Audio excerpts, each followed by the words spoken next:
So thank you very much for joining us. I am joined this evening by Manisha Tailor and Natalie Henderson. Manisha, can you introduce yourself? Yeah, so my name's Manisha and I work full-time at Queen's Park Rangers Football Club. Okay, Natalie? Yeah, I'm Natalie Henderson and I am Youth Development Phase Lead at Newcastle United Academy. Excellent, thank you. So Natalie, can you describe your journey in football so far? I think for me, I've always loved football. My dad is a huge football fan, so from the moment I was born, I was taught to walk and talk football. Was always played football, played for Newcastle United girls, centre of excellences back then from a young age, and then progressed into Newcastle United reserves, Newcastle United women, and then played for Durham in the Women's Championship. But probably a lot happened during that time. So started coaching when I was 14, always knew I wanted to be a football coach. I think I probably knew I wasn't going to be the next Lucy Bronze, so aimed for the coaching instead. Basically coached from the age of 14, volunteered, did my coaching badges, had two bad ACL injuries, which took me out of playing football for 2 years.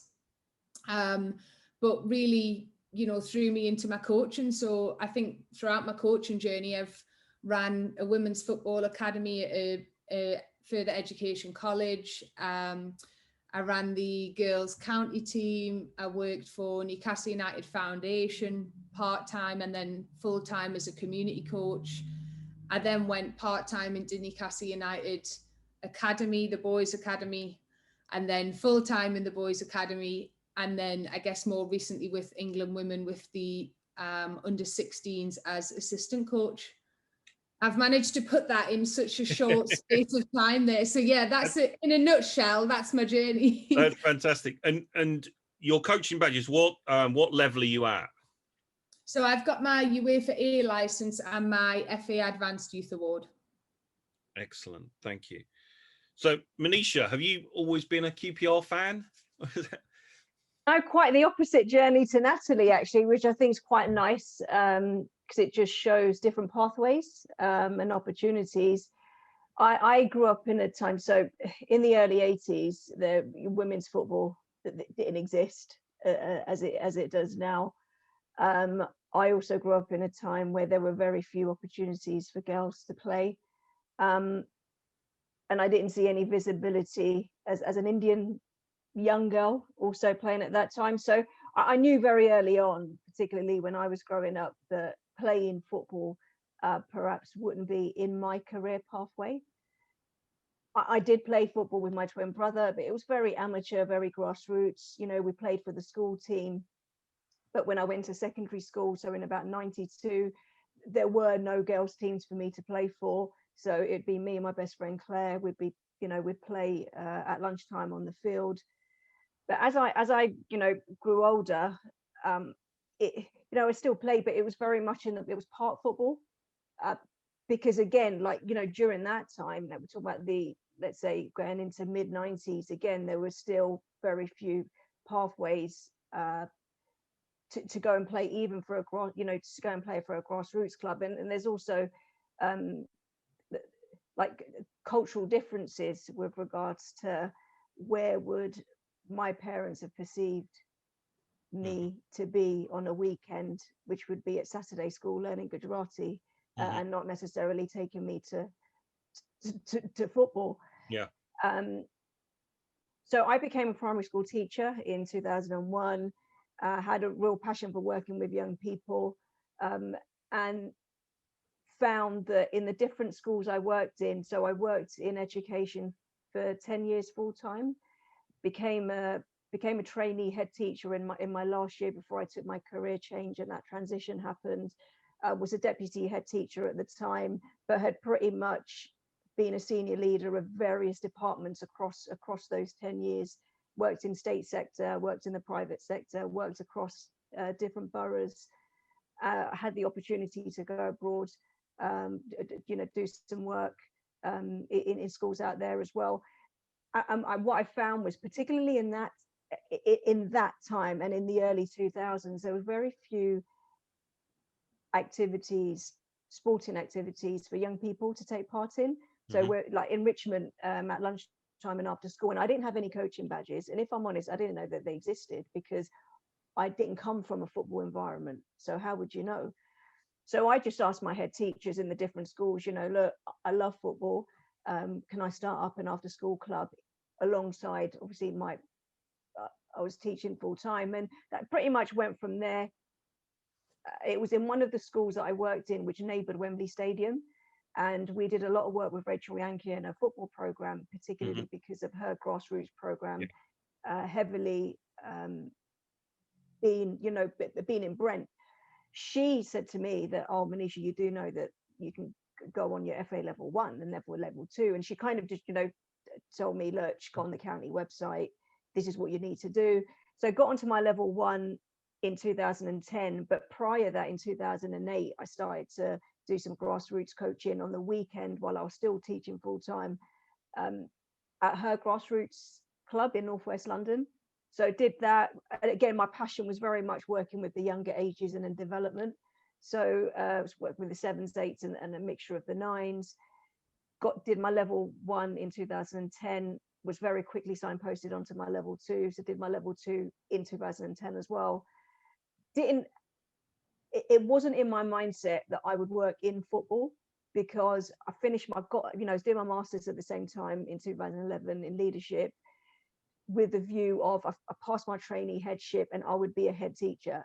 But I wanted sport to be a big part of my school, because I saw the value in sport and particularly linking that to education. It was really when I took the career change because of personal circumstance, I found myself in football, where Rachel approached me and said, right, you're no longer working full time, I can give you a bit of work. And it was interesting because now I was on the other end. So where I was used to liaising with external agencies and getting them in to deliver intervention programs, particularly around sport and how we can use numeracy and literacy to engage with young people, I was the one now that was going into the schools and doing the PPA cover. And it was bizarre, and it was good for me to see, what does it look like now when you are not the senior leader, you are not in charge.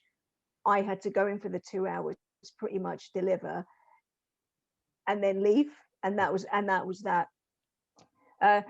So I did that, and then did lots and lots of voluntary work in and around grassroots football, liaising with county FA. So Middlesex being the nearest one to me, was volunteering there, and then because I kept a network, particularly with a couple of the tutors who, I suppose, kind of, it's about, it's what do people see in you, and people assisting you along the way. So the tutors, kind of, Alex Welsh in particular, had, almost took me under his wing, and we had conversations about where could I go, what other pathways are there. So the head of education was kind of one of them in clubs, looking at what my previous experiences were, and then marrying that up with the fact that I have a passion for football. Introduced me to John Bear at Arsenal. I went in because Shirley Askew was head of education at the time.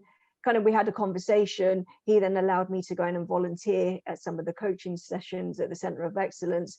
But in my mind, I still had a passion for coaching. And I wanted to see if there was a way of kind of keeping the idea of, I know that head of education could be a potential, but what else is there? So I really spent a number of years exploring. So we continue to do the volunteering, working with both boys and girls. Got my B license in 2015, and around that time I was working part-time at Middlesex at the Girls Centre of Excellence, so working in the development centre, then was working at the Centre of Excellence, and then in my last season there I became centre manager, and then we folded.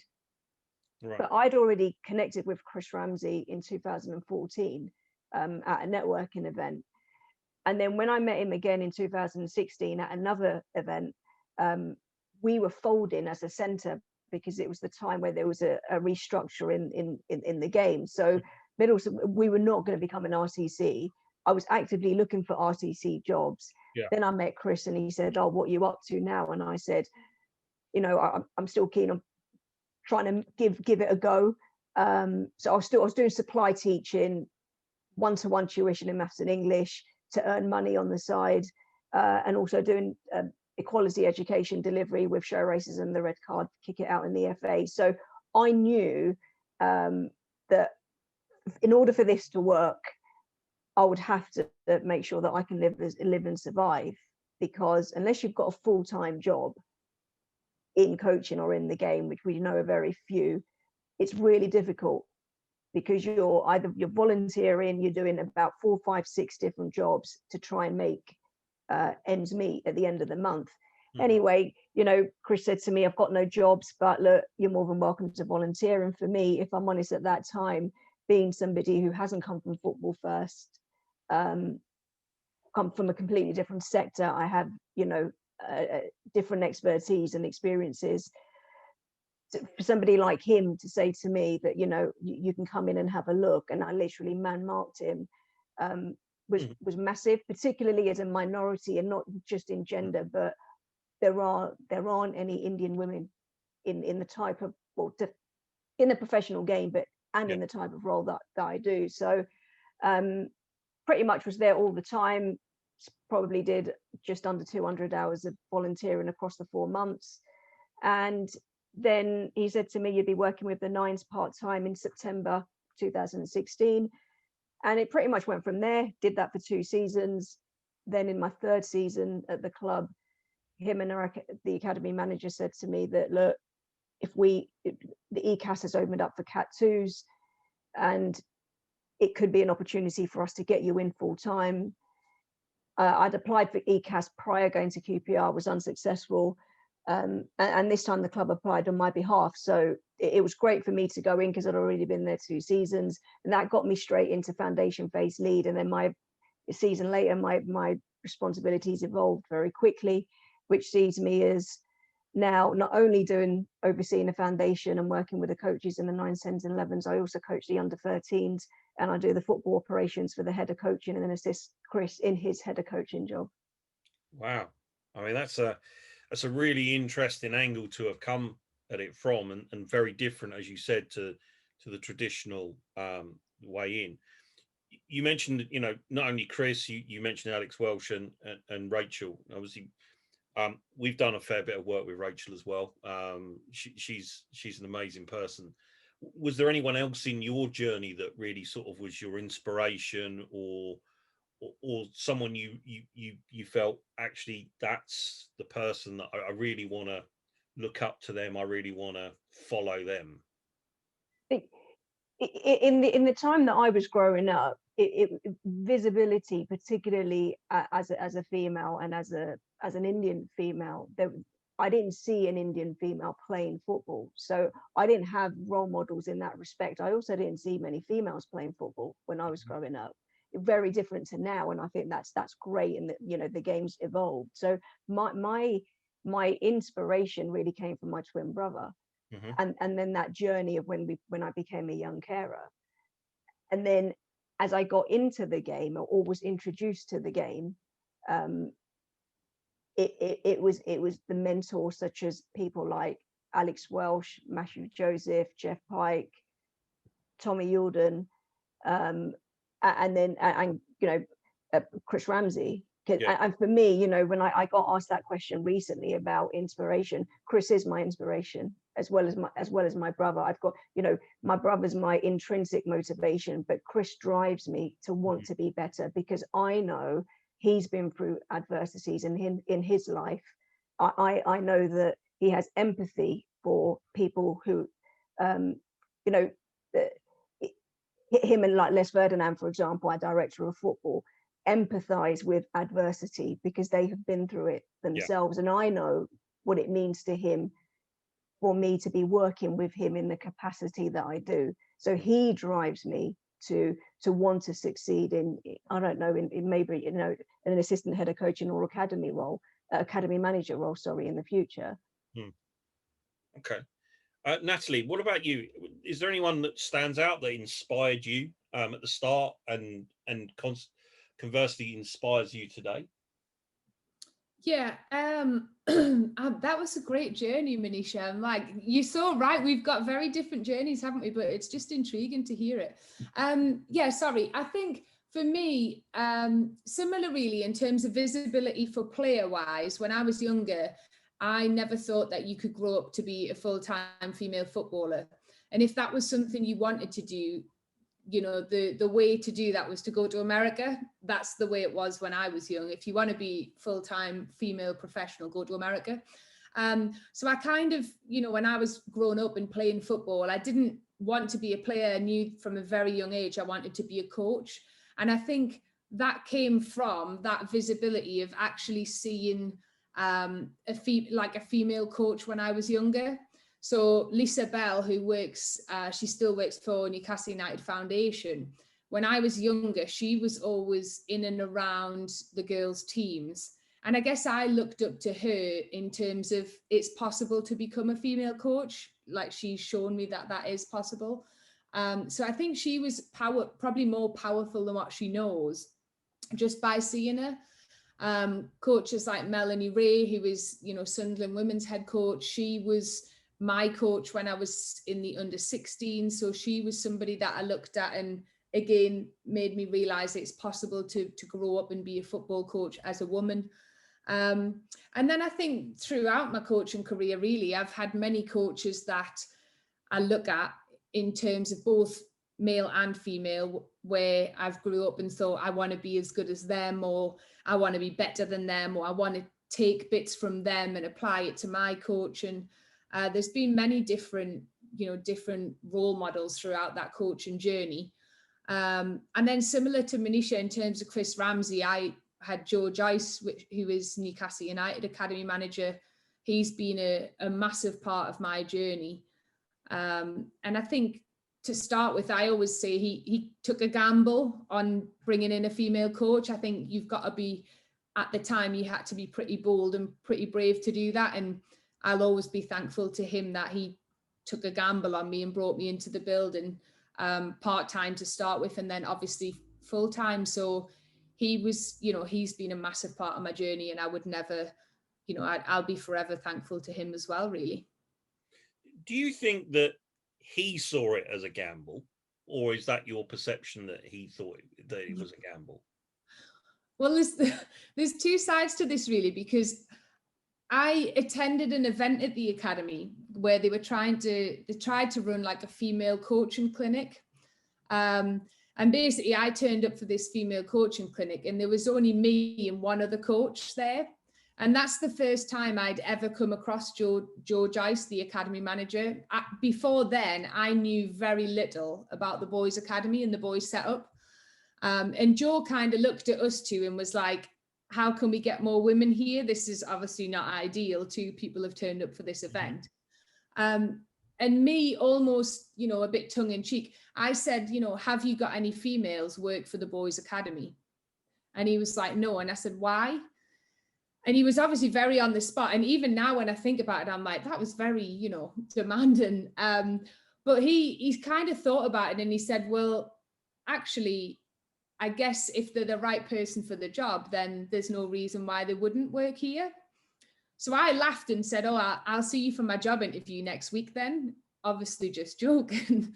And then a few weeks later, there was actually a role came up within the academy. And our structure at Newcastle United, I guess, is if there's a role that comes up, we would go to our foundation, you know, and ask if there's any coaches good enough within the foundation to come across into the academy. And then from then, my name was put forward. I think there was me and 7 other male coaches. We went through an interview process. I was narrowed down to the final 2. And then I was told I didn't get the role that I went for. However, they still want to bring me in. And I went in as a floating coach, which I always think sounds lovely, you know, being a floater.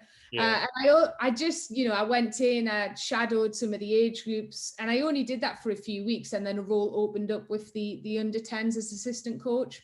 So there was a process, but I think from that, I guess the lesson that I always tell people is be brave and ask the question, because if I didn't ask him that question that day of, have you got any female coaches? And if not, why?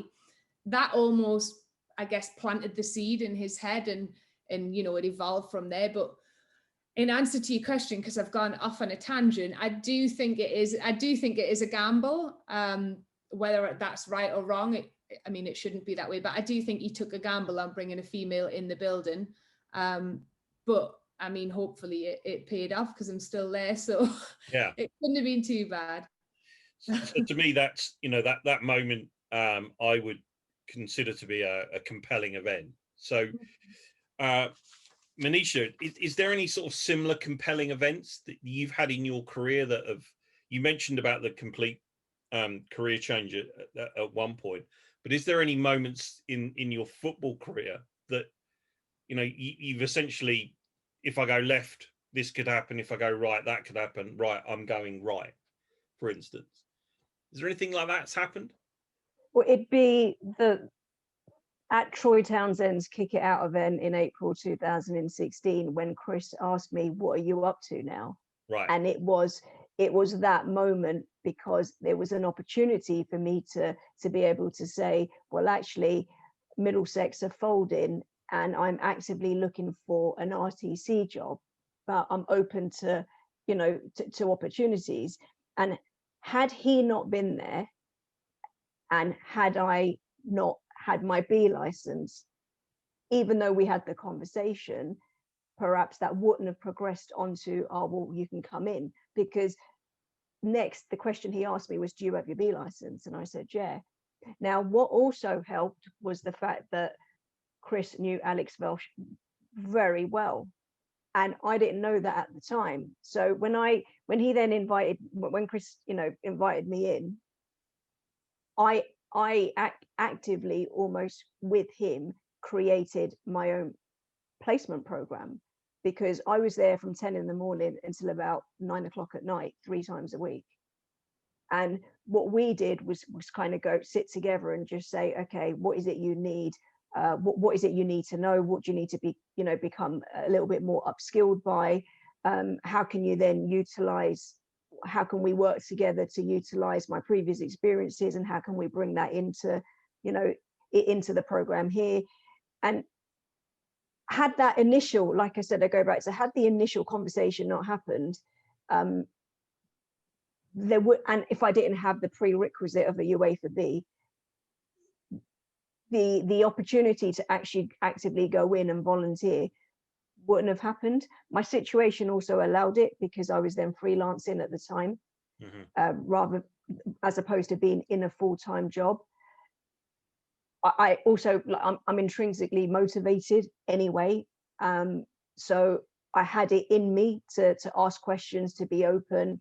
It was daunting, because I'm very used to, in primary education, it's very female heavy, although it's changed over time. But certainly when I was in that field in the 2000s, it's very female heavy. I was used to managing women.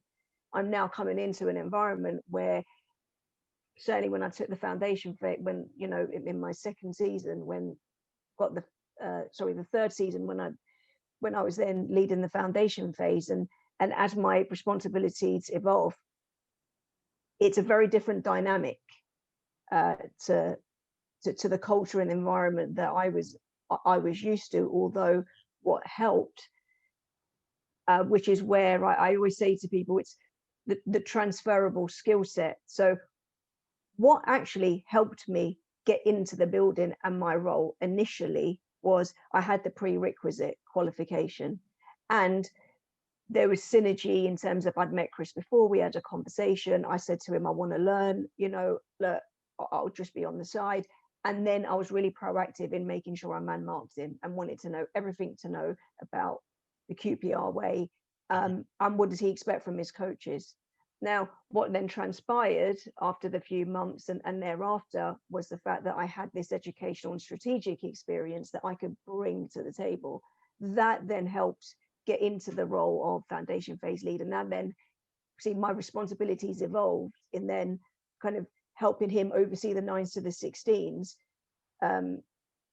because of that experience. Now, had I not had that strategic experience, then because it lends itself for that, because if I'm honest, you know, especially in a Cat 2 club, we don't do day release and things like that. So I coach, but I coach 4 evenings a week, most of my job. And unless you're in a club like Chelsea, Arsenal, and I'm talking about like obviously London-based clubs, you're not going to be a full-time coach. You're going to have a job like mine, which is you coach part-time, but a lot of the roles administrative.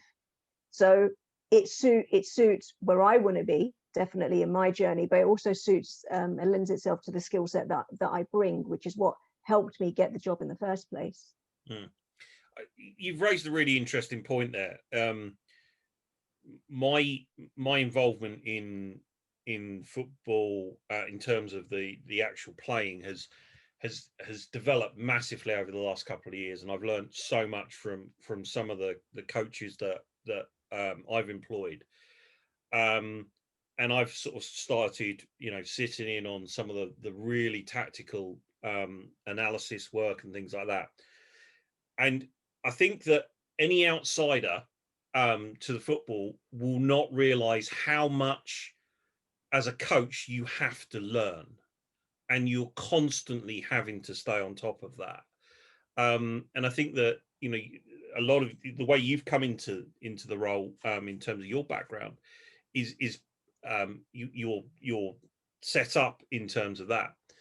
But in terms of where you want to get to in aspirationally, how much more do you think you have to learn, or is it now going to be around applying what you've learned at a higher and higher level? So funny, so we had a conversation, Chris, we had a conversation about this. It's because of my evolved responsibilities, I've almost been doing the ongoing day-to-day operations over the last 2 seasons, and each season a little bit more has been added, because you get better, don't you, with practice, and then it's layered, right? Okay, you're right at this now, right, I'm now going to add that in. And I'm in a place at the moment where the operation part and the day-to-day part of the schoolboys, so across the 9s to the 16s, I would take care of, and it's ratified by Chris.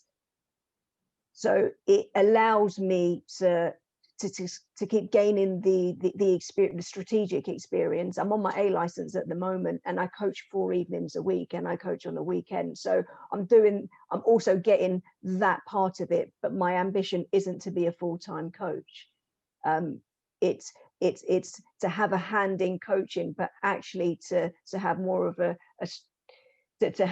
strategic role, mainly as academy manager or an assistant head of coaching.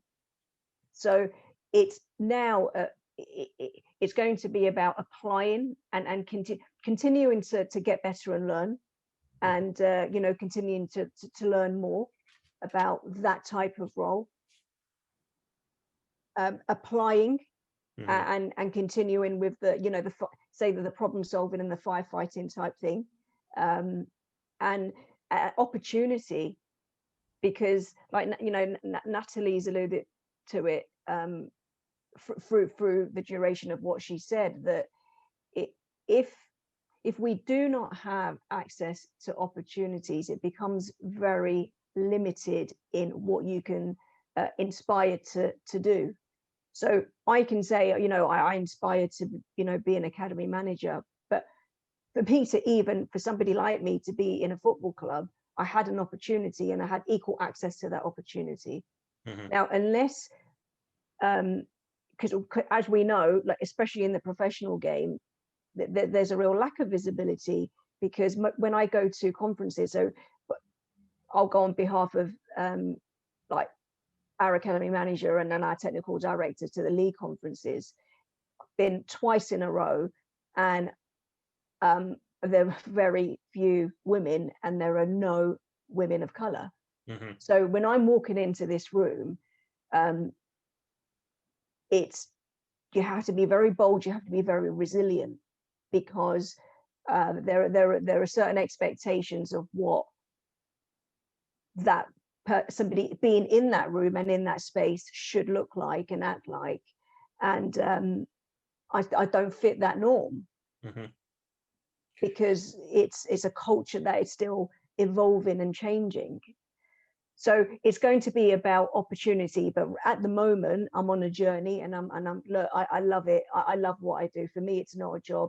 I'm on the call to Chris at 8:30 in the morning while he's on his way to the first team till 9-10 at night, because obviously I've got the schoolboys in the evening. You know, just before this, he's on his way with Les Ferdinand to the first team game. I'm on the call to him again about, right, are you know, we've got the meeting about the games fixtures program, and are you happy with this, you know, and so on. And it's a lifestyle for me. I love being in the environment. I love learning and working under him.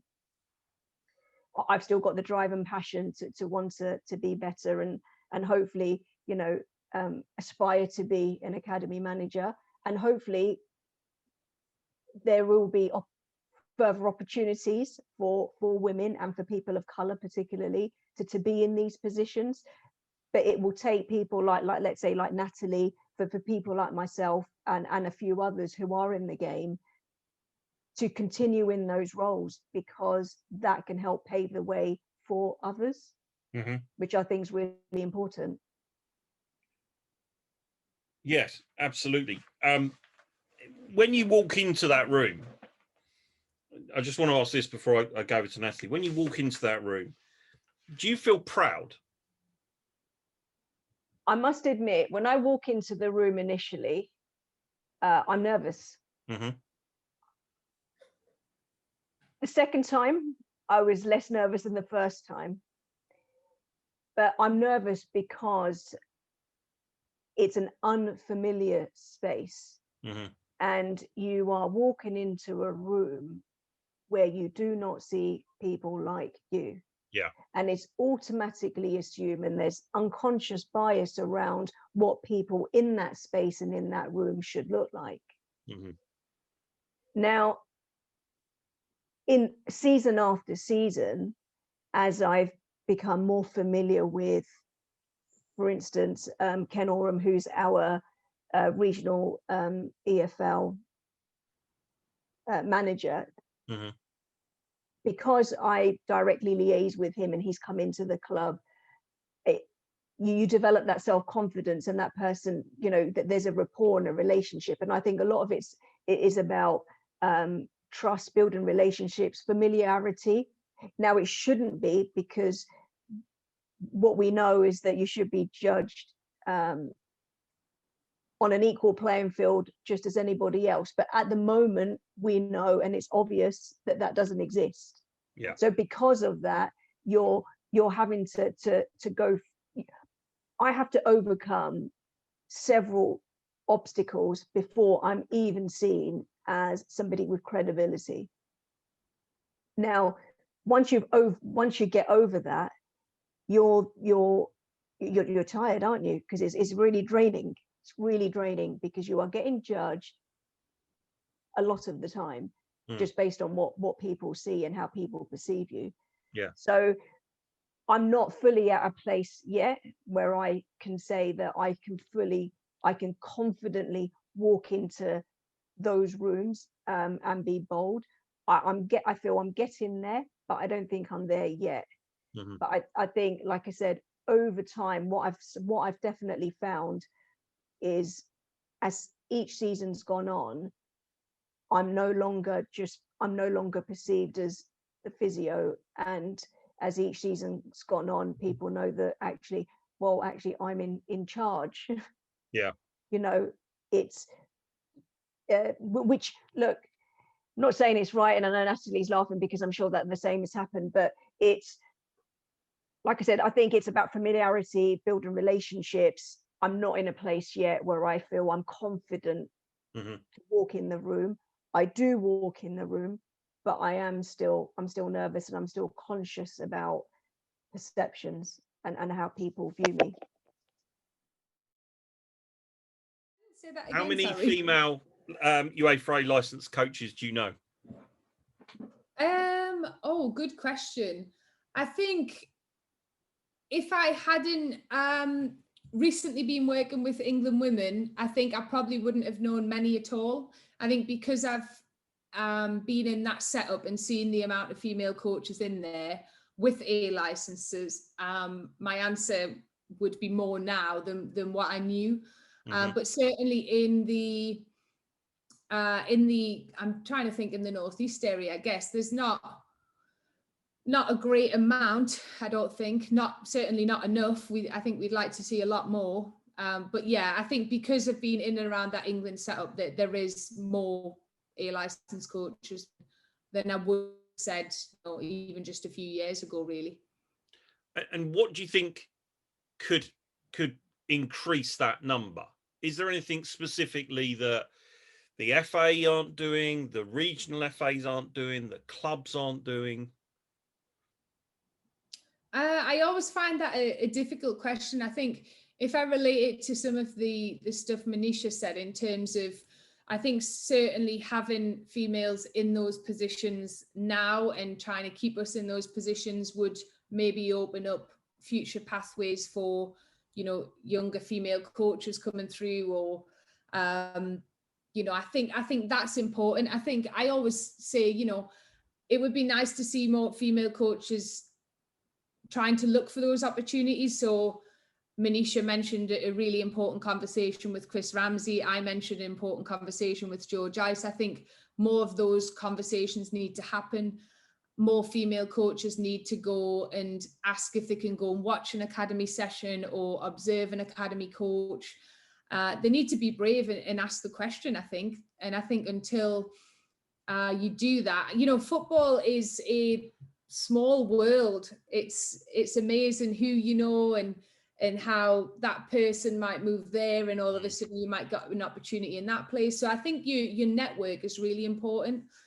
But certainly I think we need young female coaches being brave, asking the question, and we need people that are in positions of power to be more open-minded to it. I think, long gone are the days of the dinosaur culture where it's a man's world and that's it. I think we do need a level playing field, and ultimately we need the right people in the right jobs, regardless of whether you're male, female, black, white, Indian, whatever it is. We need good people in good positions. So they would be my thoughts on it, really, in terms of how we can help. And for you, your educational route, are you continuing that into the pro license?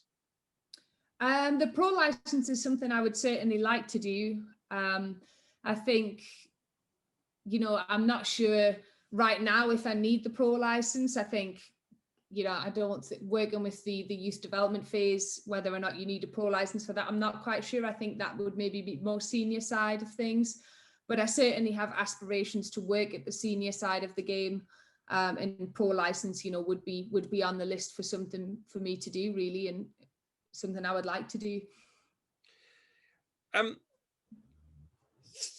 Putting aside at the moment the gender imbalance, how frustrating do you see in the professional game that often you'll have well-known players just seem to be parachuted into good jobs because they were a player? Are you aiming that at me or Manisha? No, you to start with, Natalie. I was hoping it was going the other way. I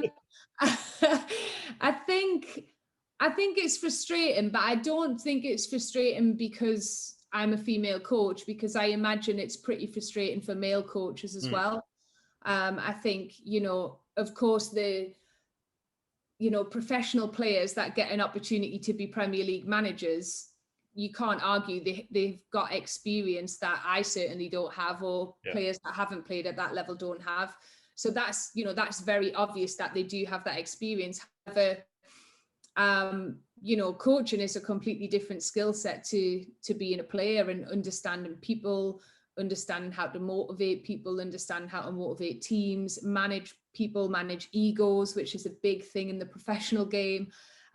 All of that is a completely different skill set to run around the pitch and play in the Champions League game, you could argue. So I think for me, it's not frustrating because I'm female. I think it's just frustrating for young coaches coming through, male or female. You know, what is the pathway for young coaches to make it to the top level? And I guess the more we see professional players taking those roles and going into management, it blocks the pathway for us. But again, there's some good examples of managers that are in the Premier League that didn't play at the top level. I know Jose Mourinho is one of them, Brendan Rodgers is another. So it can't, it's not something that can't be done. But yeah, in answer to your question, it's not frustrating because it's female. It's just, where are the pathways for young coaches like myself, like Manisha, like the male coaches around? Where is our pathway to make it to the top levels? Yeah, I think that's the most frustrating thing. And I mean, we've seen a significant rise in the number of female physios, strength and conditioning coaches, head of medical in some areas now, considering where we were 10 years ago. Do you think that route is perhaps a few years ahead of the coaching route, and we'll start seeing more female coaches coming into the higher level, to the professional game? I think so. I think it certainly is an advantage to female coaches coming through. I think it shows that there's maybe been a shift in culture, which would, again, be a good thing. I think hopefully moving away from the times of it's a man's world and it's a job for the boys. It would be nice to think we're moving away from that. And if that starts with physio and strength and conditioning coaches, then so be it. Again, I always, reiterate the point of, I think we just need to get the right people in the right positions. And I do understand that there is barriers, and, I'm not naive enough to think that female coaches get the same opportunities as male coaches, because they don't, and we do need more opportunities. But I think we very much need the right people in the right places. But yeah, certainly there is a culture shift, there is a culture change, and hopefully that continues at a quicker pace as well. I don't want to get to my 60s before I see a female coach up at the senior end of the men's game. That shouldn't happen. It needs to change, and it needs to change quickly. And I think we are making progress, but that needs to continue. Mm-hmm. Manisha, do you think that the number of girls now playing football is going to be a tipping point for the number of female coaches we'll see in the future as well? I think we know that there's an increase in the number of girls playing football, particularly with the fact that there's greater opportunity. So whether that's like with the Wildcats program, that there's a lot more like clubs at grassroots level. There's opportunity through like an elite pathway, for instance, with the regional talent clubs. Although I'll say on that note that there's still a long way to go, because if you look at where the regional talent clubs are located, they're in areas that are not very accessible to diverse community groups. Mm-hmm. So when we're then looking at what is the makeup and demographic of the players that are getting picked up, the players that are getting into the system, it is still a certain demographic. So that then lends itself to, when you're looking at the England pathway, and I know that there's been a lot of talk recently about, let's say, the England women's team being predominantly white. And then you have to go back to, why is that the case? Now, I understand that with certain communities, football wasn't always at the forefront. Okay, I understand that. So there's going to be implications in that regard. However, there still needs to be accessibility for those unearthed players or talents that have potential. There is a lack of opportunity because those players simply cannot get to the venue. It could take some of them up to 2 to 3 hours to get to their nearest regional talent club. So what happens to that talent pool there? Well, they're forgotten, aren't they? we are losing talent from particular community groups because there is a real lack of these talent clubs, development centers in particular areas. So I think that needs to be looked at. When you're talking about coaching, I think what we still need to think about and consider, which is really important, is how many full-time coaching jobs are there available? In the professional game, there are very few full-time coaching jobs available. So that already provides a limitation in terms of how many jobs are there. Then you're looking at how many females, because that was part of the question, how many females are then qualified to actively apply for the full-time jobs in the professional game.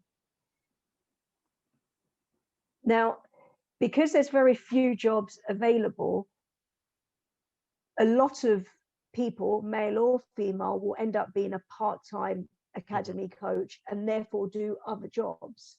So I think when you're then looking at, for example, women, now I don't have kids, but if I had kids and I was coaching part-time, I could imagine I would find that very challenging because of the unsociable nature of the hours. Now, if I did the type of job that I do right now with a family and with kids, I can imagine I would find that challenging. Not saying it's impossible, but we would have to have, there would have to be a working relationship with my family, on how we would how we would work that, for example, because when you are working as a coach in the professional game or in any game, there's a real commitment. It's not a 9 to 5 due to the unsociable nature of the hours. So it could be a 5 to 9, but there's still additional, commitment with, it's not just about going to the training session, turning up and then leaving, that there's obviously there's other bits around it. So I think it's a lot more multi-layered and complex. It's not as simple as, can we get X amount of females into the game? How many more women are we going to get? And I think that's because of the nature of the environment. Now, you've got certain roles, and Natalie's answered that question already in terms of, medical, physio, and so on. Yes, some of these roles are still unsociable hours, but because culturally we have women who were being educated and going for education in particular fields anyway, naturally you've got a wider pool of women who might be doctors, accountants, physios, and so on, and less of a pool in coaching. So we need to create a greater pool of female coaching talent to then be able to have that wider pool to then apply to the actual jobs. But like I said, there's limitations because there are not that many full-time jobs available to work in. So most coaches will be part-time. Okay. So one of the last questions I want to ask is around we've got the European Championships next summer. If I look back to 1996, Euro 96 was a major tipping point for men's football in this country. It brought the country together. People really got behind it. It helped we did okay in the tournament. What's your hopes for that tournament in terms of where it could take the whole game, so male and female participation in the future? Manisha, sorry. I think that it can definitely help create greater visibility across community groups. I think that we want to be able to inspire a generation and the generation beyond. So the tournament can definitely help to do that. But I think alongside the tournament, what's great is the way in which the women's game has evolved in comparison to before. So we are at a point where we see more women playing. We see more women actively involved in football generally than ever before. So I think there needs to be a culmination of things. It's not just about having the tournament and the tournament inspiring the generation. I think it's everything that goes with it. It needs to be very cohesive in terms of how we, do we see women commentators and pundits? Do we see, female coaches actively involved in this process? The whole thing will help inspire the next generation of women and girls, I think, and beyond, as opposed to it just being about the tournament. Natalie, what's your thoughts on Euro 2021 now? Yeah, what Manisha said. No, I think obviously, I do totally agree with that. I think if you go back to, I guess, my first answer in terms of what inspired me to be a coach, it was seeing one. It was seeing a female coach. Even just that, regardless of, how good she was, how none of that, just actually being able to see a female coach in that Newcastle United girls setup was the one thing that showed me as a very young child that it's possible to be a female football coach when I'm older. And my grandmother, she always wanted me to be a PE teacher. And I was adamant I wanted to be a football coach because I am, obsessed with football, but also because I've seen that was possible. So I think, in terms of the women's game, it is growing rapidly, you could argue, even in the short time from me retiring as a player at young to now, it's getting bigger.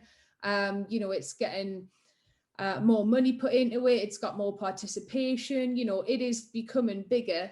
And I think that does inspire the next generation. So I think that visibility is what's important. And again, we need more female commentators. We need more female pundits. We need, when we do have female pundits, for the stigma and for it's a bit like what Manisha said before. You always feel as a female that there's a greater lens on you when you walk in a room. You always have to prove a point, and it becomes draining. I think Karen Brady once said, to be a female, you have to know 4 times as much as a man for him to think you only know half as much. And it's that point of always having to prove yourself. So yeah. I think we need more female pundits. I think when we do have female pundits, we need to lose that stigma around them, that abuse that comes with it on social media, which we've seen recently. We need a complete culture change. But I think, the tournament and what goes on around the tournament could become really important for us. Mm-hmm. Now, both of you are incredibly inspiring. Your journeys have been fantastic. What one bit of advice would you give a young female who is looking to follow your route? Natalie. Oh, I was hoping you were going to go Manisha and give me a bit of time. No, I know my answer to this one. My answer would be to never stop believing in yourself. And I think certainly when you move into the professional game, you realize that it is ruthless, and there is a lot of egos. There's a lot of people want to make it to the top. There's a lot of people that might want to tell you can't do something, or a lot of people that you don't like that you are female in a man's world.